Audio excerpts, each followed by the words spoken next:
मुझे तो पता ही था ये गुस्सैल कहीं की किसी दिन कोई ना कोई कांड करेगी, लेकिन ऐसी निकलेगी ये नहीं पता था। बहुत खतरनाक लड़की है। बताओ, इसके हाथ भी नहीं कांपे ही करते हुए। महिला पुलिस हवलदार उषा को पकड़कर जीप के अंदर ले जाती है। रोज की तरह बिस्वा चौधरी के ठेले पर बेशुमार भीड़ होती है। अरे बिस्वा भैया, अरे जल्दी जल्दी छोले पूरी डालो भैया, क्या कर रहे हो? है सर्दी में भैया सब ठंडा हुआ जा रहा है। अरे अभी लो भैया, अभी लो।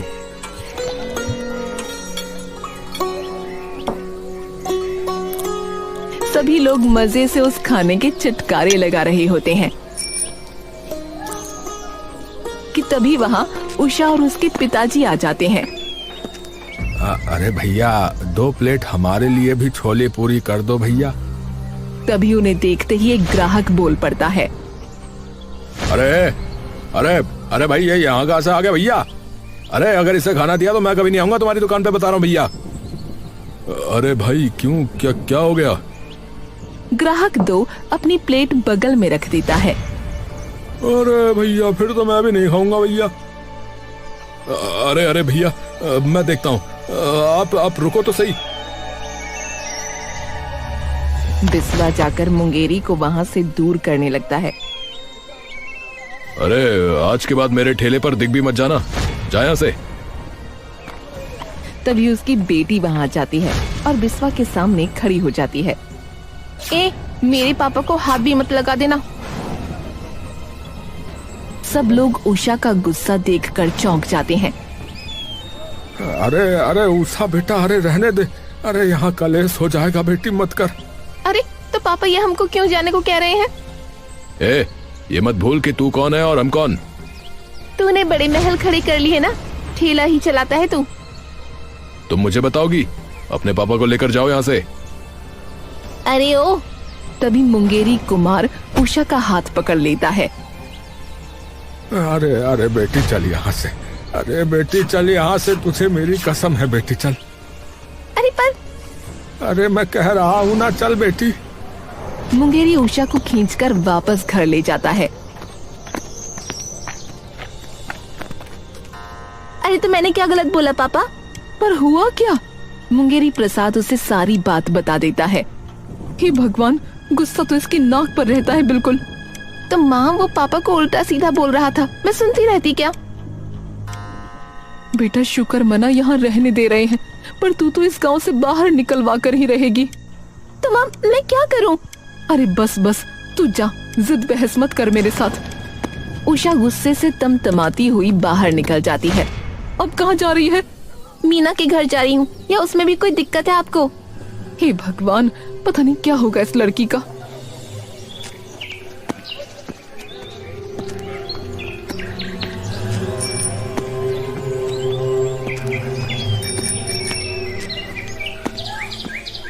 अरे क्या हो गया? इतने गुस्से में क्यों है? हाय, बड़ा ही बुरा आदमी है। मेरा तो दिमाग खराब हो रहा है उस ठेले वाले के बारे में सोच सोच के। मन तो कर रहा है कि उसे सबक सिखा दूं। छोटी मोटी बात नहीं है, उसने सबके सामने मेरे पापा की बेइज्जती की है। क्या खुद ही कुछ ऐसा खोल दे जिससे उसका धंधा ठप हो जाए? हाँ जरूर, कुछ लोग तो हमें अपनी दुकान पर खड़े भी नहीं होने देते, तो हमारे पास आकर क्या ही खाएंगे। अरे सभी लोग ऐसे थोड़े ही होते हैं। अच्छे लोगों को नहीं फर्क पड़ता कि इंसान कौन है, और एक बार स्वाद जुबान पर चढ़ने की देर है, फिर सब लोग दौड़े दौड़े वहाँ आएंगे। तो फिर क्या बनाऊं? कुछ ऐसा जो आजकल के जवान लड़के लड़कियां पसंद करते हैं। ये पूरी सब्जी तो बस वहाँ बड़े लोग खाने आते हैं। हमारे गांव के आधे से ज्यादा बच्चे और जवान शहर जाते हैं अपनी मनपसंद चीजें खाने। पर बनाऊं क्या? पिज्जा खाया ना तूने? हाँ, हम दोनों उस दिन शहर गए तो थे खाने। हाँ बस वही, लेकिन देसी स्टाइल में। मतलब कुल्हड़ में। अरे बहुत चलता है शहर में, मेरी कई सहेलियों को भी बहुत पसंद है। लोग कुल्हड़ चाय बेचते हैं तो कुल्हड़ पिज्जा बेच। पक्का चलेगा ना? अरे हाँ बाबा चलेगा। ठीक है, तो फिर जाते ही बात करती हूँ पापा से। शाम होते ही उषा अपने घर आ जाती है, जहाँ उसके पापा और मम्मी बैठे होते हैं। आ गई? अरे हो गया गुस्सा ठंडा, क्या अब भी कुछ बोलना है? उषा फटाफट एक कुर्सी निकालकर उनके सामने बैठ जाती है। आप लोग मेरी बात सुनो उससे पहले। हाँ हाँ सुनाओ सुनाओ बेटी। क्यों ना हम भी एक खाने का ठेला खोल लें? किस चीज का? कुल्हड़ पिज्जा। क्या? अरे बहुत चलेगा, आजकल के बच्चों को पिज्जा बहुत पसंद है, मैंने भी खाया है, बहुत अच्छा होता है। तो देसी कुल्हड़ में शहरी पिज्जा। अरे बेटी, हम ठहरे गरीब मजदूर आदमी लोग हैं, इतनी दूर से यहाँ मजदूरी करने आए हैं, 4 पैसे जोड़ने। पर तू कहाँ उलझेगी ये सब चीजें करके, हैं? और बहुत सी चीजें भी खरीदनी पड़ेंगी फिर इसके लिए बेटी, हमारे पास कहाँ है वो सब। अरे पापा, बस थोड़ा सा ही खर्चा है शुरुआत का, और बिना तामझाम के भी बन सकता है, वो जुगाड़ है उसका मेरे पास। मुंगेरी शांति की तरफ देखता है। अब ये इतनी जिद्दी हो गई है तो मानेगी तो है नहीं, पर कम से कम काम में तो लगी रहेगी। अरे चलो ठीक है भाई, ठीक है, पर थोड़े दिन ही खर्चा उठा पाऊंगा बेटा। हाँ, इतना पैसा वैसा नहीं है मेरे पास, बता रहा हूँ। अरे चिंता मत करो पापा, हम लोगों की दुकान पर नहीं जा सकते तो क्या हुआ, वो तो हमारी दुकान पर आएंगे। अरे ठीक है जिद्दी लड़की, ठीक है। कुछ दिनों बाद ही मुंगेरी प्रसाद अपनी बेटी के कुल्हड़ पिज्जा का ठेला खुलवा देता है। उषा ठेले पर काफी देर से खड़ी रहती है, पर कोई भी वहाँ नहीं आता। तभी गुरूर की मुस्कान लिए बिस्वा वहाँ आता है। ओहो बिल्कुल खचा खच भीड़ लगी है। क्या चाहिए तुम्हें, क्यों आए हो? अरे मैं तो बस गुजर रहा था रे, तभी तुम्हें इस ठेले पे खड़ा देखा।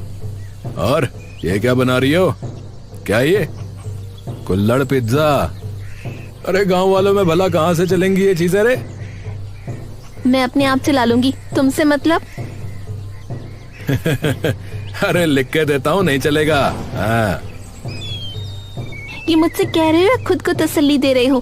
क्योंकि अगर ये चल गया ना तो लोग तुम्हें भूल जाएंगे। बिस्वा का चेहरा हंसी से गुस्से में बदल जाता है। अरे कोई तुम जैसे गरीब मजदूरों को अपनी दुकान पे खड़ा करने को तैयार नहीं होता है? तुम्हारे हाथों का खाने कहाँ से आएंगे लोग रे? देख लेंगे वो तो। बिस्वा गुस्से से भरा वहाँ से चला जाता है। थोड़ी ही देर में, ए भगवान, ये तो सच में कोई नहीं आ रहा। तभी उषा की दोस्त मीना अपनी कुछ सहेलियों के साथ वहाँ आ जाती है। देख रज्जू, ये है जिसकी मैं बात कर रही थी। अरे वाह, तो बहन हमारे लिए भी एक कुल्हड़ पिज्जा बनाई तो। अभी बनाती हूँ। उषा कुछ ही देर में सबका कुल्हड़ पिज्जा तैयार कर देती है। ये बहन कमाल कर दिया तुमने तो। शहर वालों से भी अच्छा बनाया है। वाह भाई वाह, वाकई बहुत बढ़िया बनाया तूने, सच में बहुत ही स्वाद है। शुक्रिया। मैं तो भाई अपने सभी घर वालों और दोस्तों को इसके बारे में बताऊंगी। हाँ, मैं भी। ये सुनते ही उषा का मन एकदम खुश हो जाता है। ऐसे कैसे नहीं चलेगी। हाँ भाई, कैसा रहा? अरे माँ पापा, मजा आ गया। पहले तो कोई भी नहीं आया, लेकिन शाम तक काफी लोग आ गए थे। अरे ये तो कमाल हो गया, चलो बढ़िया है फिर तो। तभी एक दिन जब मुंगेरी और शांति घर पर बैठे थे, तभी उनकी पड़ोसन कमला वहाँ आती है। अरे राधे राधे भाई साहब। मुंगेरी और शांति उठकर आते हैं। अरे राधे राधे बहन जी, राधे राधे। और कैसे हो? बस बढ़िया, बहुत दिन हो गए थे बातचीत किए, तो सोचा पड़ोसियों का थोड़ा हालचाल पूछ लेते हैं। अरे आइए आइए, बैठिए बैठिए। और सुना है आपकी छोरी ने कोई नया काम धंधा खोला है? अरे हाँ, बड़ी जिद्दी है वो, बस उसी जिद में जो है खाने की दुकान खोली है, बस वही सब है। बढ़िया चल रहा है, लेकिन आजकल थोड़ा उसका। वो तो ठीक है, पर थोड़ा ध्यान रखना, छोरी बड़ी हो रही है, आगे इसका ब्याह भी कराना है, तो सही रास्ते पे रखना इसे। ये बात उषा सुन लेती है और तमतमाती हुई अंदर आती है। शांति उषा को देखकर समझ जाती है कि अब वो भड़कने वाली है। काकी, आज तो बोल ही दिया, आगे से मत बोल जाना। उषा तू अंदर जा, हम बात कर लेंगे। अरे क्या बात कर लेंगे, कुछ भी बके जा रही है, बांध के रखना। आपका खुद का बेटा क्या करता है बताना जरा। अरे मेरा लाला तो नौकरी की तैयारी करता है, कुछ खास नहीं करता, बस गलत संगत में रहता है। मीना बता रही थी कि वो लड़कियों से बदतमीजी करता है, और अपनी बेटी को खुद तो आपने पढ़ाने शहर भेज दिया, लेकिन मेरे पैसे कमाने से दिक्कत है आपको। पड़ोसन हो, पड़ोसन बन के रहो, ज्यादा आगे मत बढ़ो। ए छोरी, अपनी हद में रहियो। हद में रहो आप, अपने बच्चों से तो कुछ ना हुआ, औरों के बच्चों से चिढ़ने लगी। चुप हो जाओ, और उसे बाहर ले जाती है। अरे भाई मैं तो जा रही हूँ, मुझे नहीं रुकना ऐसे घर में जहाँ मेरी कोई इज्जत ना हो। अरे नहीं नहीं, अरे अरे सुनिए तो सही। अरे कमला गुस्से में वहाँ से चली जाती है। अब हर दिन उषा की दुकान पर भीड़ बढ़ने लगती है। मुझे हमेशा पापा से कहना पड़ता था शहर से लाके दो, अब यही मिल गया। सच में बहुत टेस्टी है। अरे बिटिया, मेरा बेटा खींच लाया मुझे। पर जो है वाकई में भाई स्वाद बहुत अच्छा है बेटी। अरे मेरी बिटिया भी पीछे पड़ गई थी, पर हाँ भाई खा के देखा मैंने, सच में बहुत बढ़िया है बिटिया। कुछ ही दिनों में उषा का कुल्हड़ पिज्जा पूरे गांव में मशहूर हो जाता है। ये खबर बिस्वा तक पहुंच जाती है। अरे भैया, एक प्लेट छोले पूरी लगा दो। अरे अभी लगाई भैया, अभी लगाई। पापा कुल्हड़ पिज्जा खाने चलो ना। अरे बेटा, वो देसी लोगों के लिए नहीं है। आजकल सब वही खा रहे हैं, छोले पूरी तो घर पे भी बन जाती है। ठीक है भैया, रहने दो बिस्वा भाई, रहने दो। अरे ज्यादा ही जिद कर रहा है ये, मानेगा नहीं मुझे पता है, तो इसे वही खिला लाता हूँ। चल। बिस्वा का गुस्सा अब भीतर ही भीतर सुलग उठा।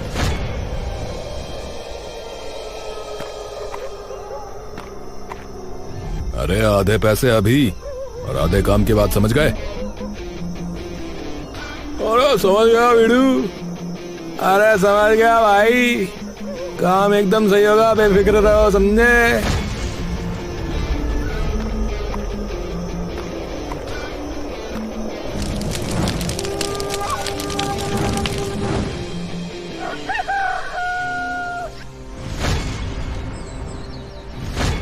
हे भगवान, पापा! मुंगेरी और शांति दौड़ते हुए बाहर आते हैं। ये कैसे हुआ?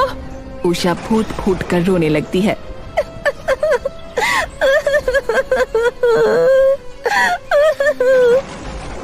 उसके माँ बाप उसे गले लगा लेते हैं। सुबह से शाम हो जाती है, लेकिन उषा के आंसू अभी तक नहीं सूखे थे। तो अब पता नहीं, कोई नहीं, इतने पैसे तो हुए होंगे कि दोबारा शुरू कर ले। कुछ हफ्ते हुए हैं, अभी इतने पैसे नहीं कि नया ठेला खरीद लूं। तभी बिस्वा उनके सामने से गुजरता है। ओहो, ठेले के बारे में सुनकर बड़ा बुरा लगा। अब क्या करोगी? सड़क पर बैठकर बेचोगी क्या अपना कुल्हड़ पिज्जा? उषा गुस्से में उठकर उसकी तरफ जाने लगती है। तभी मीना उसे रोक लेती है। अभी इसके मुंह लगने का कोई फायदा नहीं है, जाने दे, फालतू में बात ही बढ़ेगी। बिस्वा हंसते हुए उन पर ताने मारते हुए चला जाता है। ये चलाएंगे खाने की दुकान। बिस्वा की अकड़ भरी मुस्कान देखकर उषा एकदम गुस्से से बेचैन हो जाती है। तो ये हंसता हुआ जा रहा है, पक्का इसी की हरकत है ये। अरे तू शांत हो जा, पहले ये सोच कि अब करना क्या है। चल घर चलते हैं। घर पर उषा के माँ बाप उसका इंतजार कर रहे थे। तभी मीना और उषा अंदर आती हैं। अरे कहाँ थी बेटा? काका, वो बिस्वा दिखा था, हमारी तरफ देख के मुस्कुरा के गया है। तो और क्या करूं, उसी ने करवाया होगा ये सब। अब आप ही बताओ क्या करें, ना आपके पास इतने पैसे हैं ना मेरे पास कि नया ठेला और सामान आ जाए। अरे तो इतने तो है ना कि घर पर बन जाए तेरा कुल्हड़ पिज्जा। मतलब तू घर पर बनाकर बेचना शुरू कर देना। जरूरी थोड़ी है कि ठेला ही हो, लोग वैसे ही अब तुझे जान गए हैं तो यहाँ भी आ ही जाएंगे। हाँ, ये तो मैंने सोचा ही नहीं। अगले दिन से ही उषा घर पर कुल्हड़ पिज्जा बनाना शुरू कर देती है और कुछ ही दिनों में उसके घर के बाहर भी भीड़ इकट्ठा होने लगती है। बिस्वा और उसकी पत्नी बैठे बात कर रहे होते हैं। अरे मुझे लगा था टिक नहीं पाएगी, पर एकदम ढीठ किस्म की लड़की है, हैं? अरे तो आपको क्या कह रही है वो? अरे उसके चक्कर में ग्राहक खत्म होते जा रहे मेरे, हैं? अब तो कोई आ ही नहीं रहा है छोले भटूरे खाने, हैं? सबको बस उसका कुल्हड़ पिज्जा खाना है। अरे मुझे समझ में नहीं आ रहा कि मैं क्या करूं। तभी बिस्वा का बेटा अमन वहाँ आता है। मम्मी, मैं अपने दोस्तों के साथ ना कुल्हड़ पिज्जा खाने जा रहा हूँ। अरे इधर आ, इधर आ, कहीं नहीं जाना, इधर आ। इसके चक्कर में धंधा बंद होने वाला है और तू वहीं चला जा, वहीं घुस जा, जाके अंदर आ वापस। अरे पर पापा, अब मैं जा रहा हूँ ना दोस्तों के साथ। अरे तेरे दोस्तों को चप्पल मारूंगा मैं, अंदर आ जा, मैंने कहा। अमन मुंह लटकाकर वापस अंदर चला जाता है। अरे उसे तो जाने दो, उसने क्या किया है? तभी गेट पर दस्तक होती है। बिस्वा की पत्नी जाकर गेट खोलती है। जी, आप कौन? सुना है उस कुल्हड़ वाली लड़की ने आपकी भी नाक में दम कर दिया है। माँ, मसाला तैयार हो गया क्या? हाँ हो गया। वैसे आज वो कमला आई थी, बड़ी तारीफ कर रही थी कि तूने कमाल कर दिया। पूरे गांव में बस तेरा ही नाम चल रहा है। अच्छा, वक्त के साथ अकल आ गई लगती है उसे। तू थोड़ा कम बोला कर। हाँ हाँ ठीक है। थोड़ी देर में फिर से घर के बाहर गहमा गहमी शुरू हो गई।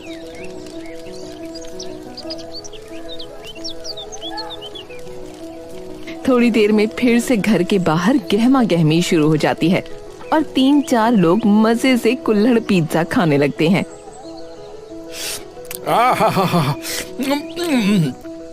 भैया, भाई वाह, बढ़िया चीज आई है गांव में, है? पुराना वो सब छोला भटूरा, टिक्की और गोलगप्पा वो सब साइड हो गया अब, है ना? ये चल रहा है भैया आजकल। अरे भाई कसम से क्या स्वाद है भैया। और देखते ही देखते वो कुल्हड़ पिज्जा नीचे रख देते हैं। पापा, पापा! उषा के पिता मुंगेरी दौड़ते हुए आते हैं। अरे अरे ये क्या हुआ, ये क्या हुआ? पता नहीं। हे भगवान, रुको, मैं अभी अस्पताल में फोन करता हूँ। रुको रुको। मुंगेरी अस्पताल फोन करता है और कुछ ही देर में एम्बुलेंस आकर सभी लोगों को वहाँ से ले जाती है। माँ, ये कैसे हो गया? मुझे खुद समझ नहीं आ रहा बेटी। कुछ ही देर में इस हादसे की खबर पूरे गांव में फैल जाती है। चारों तरफ हाहाकार मच जाता है। घर पर मुंगेरी, शांति और उषा बैठे होते हैं। तभी गेट पर दस्तक होती है। देखना शांति कौन है। शांति जाकर गेट खोलती है तो बाहर पुलिस और एक महिला कांस्टेबल खड़ी होती हैं। हाँ जी, उषा कहाँ पर है? मैं ही हूँ। महिला कांस्टेबल आगे आकर उषा को ले जाने लगती है। अरे पर क्या हुआ? अरे अरे इंस्पेक्टर साहब, हमारी बेटी ने पर किया क्या है? आपकी बेटी ने अपने कुल्हड़ पिज्जा में गलत चीज मिलाई थी। डॉक्टर ने खुद कहा है कि जो कुछ हुआ वो उसी खाने की वजह से हुआ है। शुक्र है सब ठीक ठाक है, पर फिर भी गलत तो किया है। अरे पर मैं ऐसा क्यों करूँगी? वो सारी बातें अब थाने चल के बताना। मुझे तो पता था ये गुस्सैल कहीं की एक दिन कोई ना कोई कांड करेगी। बहुत खतरनाक लड़की है। बताओ, इसके हाथ भी नहीं कांपे ये सब करते हुए। बिस्वा और उसकी पत्नी बैठे बात कर रहे होते हैं। आपने सही नहीं किया। क्या सही नहीं किया? उसके चक्कर में हमारा काम बंद हो जाता। तभी बिस्वा के घर एक गांव वाला मृदुल हांफता हुआ अंदर आता है। अरे बिस्वा भैया, अरे बिस्वा भैया। हैं? अरे अरे मृदुल भाई, अरे क्या हो गया, क्या हो गया? अरे अमन अस्पताल में है और तुम्हें पता भी नहीं है। बिस्वा और उसकी पत्नी पर जैसे बिजली गिर जाती है। क्या? पर कैसे? अरे भैया, अरे कहाँ रहते हो तुम्हें? अरे आज जो कुल्हड़ पिज्जा वाला हादसा हुआ है उसमें तुम्हारा बेटा भी था भैया। वो भी वहीं खड़ा खा रहा था, तभी यही सब हुआ है।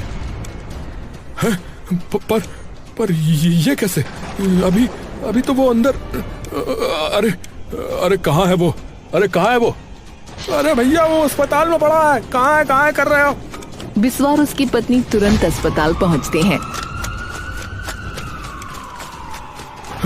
अरे बेटा बेटा बेटा क्या हो गया बेटा? पता नहीं पापा, मैं कुल्हड़ पिज्जा खा रहा था, तभी एकदम से पेट में कुछ अजीब अजीब लगने लगा।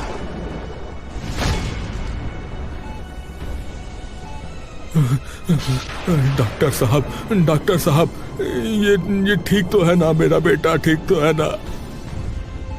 देखिए ये ठीक है, आप लोग चिंता मत कीजिए, पर थोड़ी देर के लिए आपको बाहर जाना होगा, हमें कुछ टेस्ट करने हैं इनके। चलिए आप लोग बाहर चलिए अभी। बिस्वा और उसकी पत्नी बाहर आ जाते हैं। तभी उसकी पत्नी उस पर टूट पड़ती है। ये सब सिर्फ तुम्हारे कारण हुआ है। बिस्वा कुछ नहीं बोलता। जो दूसरों की कामयाबी से चलता है ना, उसका यही हाल होता है। कीचड़ में पत्थर फेंका था ना, देख लो अब खुद पर ही कीचड़ आ गया। अरे पर तुम्हारी वजह से न जाने कितने लोग अपनों को खो सकते थे। मैंने मना किया था, उसकी बात मत मानो, लेकिन तुमने मेरी एक नहीं सुनी। बिस्वा भी रोने लगता है। अरे पर अब मैं क्या करूं? मेरा बेटा। जो गलती की है उसे सुधारो। बिस्वा अपनी पत्नी की ओर देखता है। साहब, मेरी बेटी गुस्सैल जरूर है, पर वो ऐसा कभी नहीं कर सकती। देखिए जी, हमने कह दिया तो कह दिया, अब जो फैसला होगा ना वो कोर्ट में ही होगा। तभी बिस्वा अंदर आता है। सबकी नजरें एकदम उसकी ओर मुड़ जाती हैं। इंस्पेक्टर साहब, वो जो हादसा हुआ है उसमें इसकी कोई गलती नहीं है, वो सब मैंने किया है, मैंने ही किया है। मुझे लगा ही था। सब लोग कुछ देर के लिए सन्न रह जाते हैं। पर ये कैसे हो सकता है? तुम हमारे घर कब आए? अरे मैं खुद नहीं आया था, कोई और था। कोई और? गेट पर दस्तक होती है। बिस्वा की पत्नी गेट खोलती है। जी, आप कौन? सुनो, उस कुल्हड़ वाली लड़की ने आपकी भी नाक में दम कर दिया है ना? अरे आप कौन है? मैं भी उन्हीं में से एक हूँ, जिसे उस अकड़ू जिद्दी घोड़ी से नफरत है। दुकान चलने के बाद तो सिर चढ़ गई है वो। कमला अंदर आ जाती है। तो कुछ ऐसा करना होगा कि उसका पूरा खेल एक ही बार में खत्म हो जाए। हैं? पर कैसे? किसी खाने वाले के साथ ऐसा क्या हो जाए कि उसकी दुकान फिर कभी ना चले। अरे ऐसा तो तभी हो सकता है जब उसके खाने से किसी को कोई बड़ी दिक्कत हो जाए। और वो कैसे होगा? बिस्वा कुछ देर सोचता है। हाँ, अगर उसके खाने में कुछ ऐसा मिला दिया जाए कि पूरे गांव में उसका नाम बदनाम हो जाए, तो ऐसा हो सकता है। तो ऐसी चीज है तुम्हारे पास? हाँ है तो सही, पर मिलाएगा कौन? मैं तो जा नहीं सकता वहां उसके घर। मैं जा सकती हूँ, मुझे दे देना। तभी बिस्वा की पत्नी बीच में बोल पड़ती है। दिमाग खराब हो गया है क्या? लोगों की जान लोगे? अरे तुम चुप रहो ना, हैं? बीच में बोल पड़ती हो, जान नहीं जाएगी इससे किसी की। अरे कुछ नहीं होगा, बस इतना कि लोगों का पेट खराब होगा और उसकी दुकान का नाम खराब हो जाएगा। अगर किसी को कुछ हो गया तो? अरे मैंने कह तो दिया कि कुछ नहीं होगा, हैं? अरे अब तुम चुप रहो ना। अरे कमला बहन। हाँ भाई ऐसा है, आप लोग मुझे बताइए कि वो औरत रहती कहाँ है, पता बताइए जरा, अभी थाने खींच के लाते हैं। शुक्र है भगवान का, बच गए। देखो ऐसा है, जो ईमानदारी से काम करता है ना, तो भगवान भी उसका बुरा नहीं होने देते। समझ में आई? हाँ भाई हवलदार, इनको पकड़ो जरा, अंदर डालो इन्हें। कम से कम 2 साल की पक्की जेल होगी बिस्वा जी, आराम से चक्की पीसना आप वहाँ। बिस्वा शर्मिंदगी से सर झुका लेता है और कुछ देर में कमला को भी पकड़कर जेल भेज दिया जाता है। चलो, अब कोई नहीं है जो मेरा काम खराब करे। अरे बेटी, वो बात तो ठीक है, पर देखो एक बात तुम्हारी भी बहुत खराब है। ये जो गुस्सा तुम्हारी नाक पे चढ़ा रहता है ना, ये बेटी बहुत बुरा है। ये गुस्सा जो है अपनों को भी पराया कर देता है बेटी। बात बात पे गुस्सा नहीं करना चाहिए, इसी से 100 दुश्मन बनते हैं बेटी, 100 दुश्मन बनते हैं।